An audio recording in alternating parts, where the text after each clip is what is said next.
The evacuation orders are rising in neighborhoods neighboring Alberta as out-of-control fires threaten communities in the northern portion of that province. We have learned today that crews battling blazes there temporarily lost radio contact late in the evening yesterday.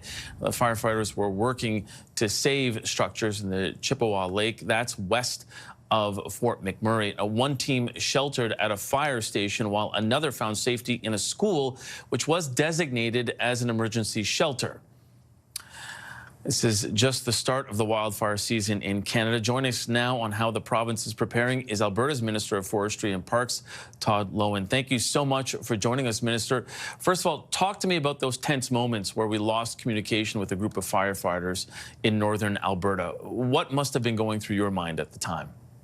Well, of course, it's we don't want to lose communication with anybody. That's one of the main things when we're fighting fires, to make sure we're in communication with all our personnel that are on the ground.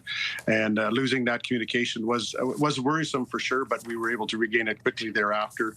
And we know that they had a safe place to go, so that made us feel better. But of course, regaining that communication definitely made our comfort level rise.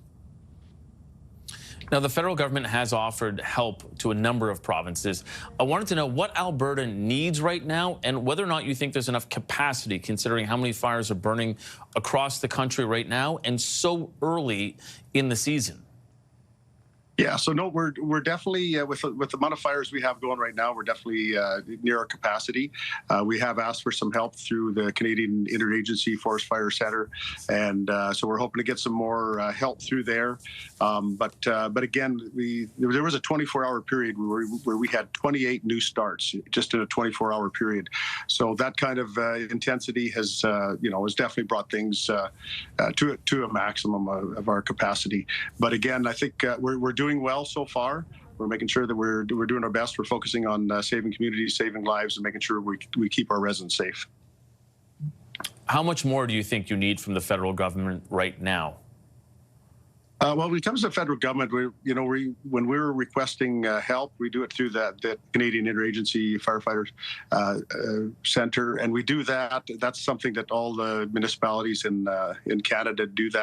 Go to that organization. They're the ones that can find resources across Canada that are available, and if we have to, we'll go international too. So it's we're going to see what happens over the next few days. We're expecting some weather to change, and that will be helpful too. But again, we want to make sure that we have the resources we need to help protect the communities. Just in closing here, Minister, how concerned are you, considering that this is only the end of May, and typically these wildfire seasons would normally reach their height near the end of the summer? Typically for Alberta, the month of May is actually our worst, because that's when there's the least amount of moisture in the trees, and usually it happens a lot before the leaves come onto the deciduous trees. So May is normally our worst month, the most intense month, and so we pretty well got to the end of the month before things really got bad.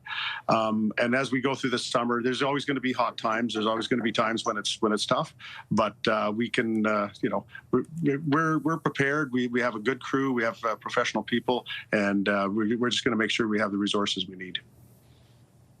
Okay, we're going to leave it there, Minister. Really appreciate this. Alberta's Minister of Forestry and Parks, Todd Loewen, thank you so much for this. Yeah, thanks very much. Appreciate it.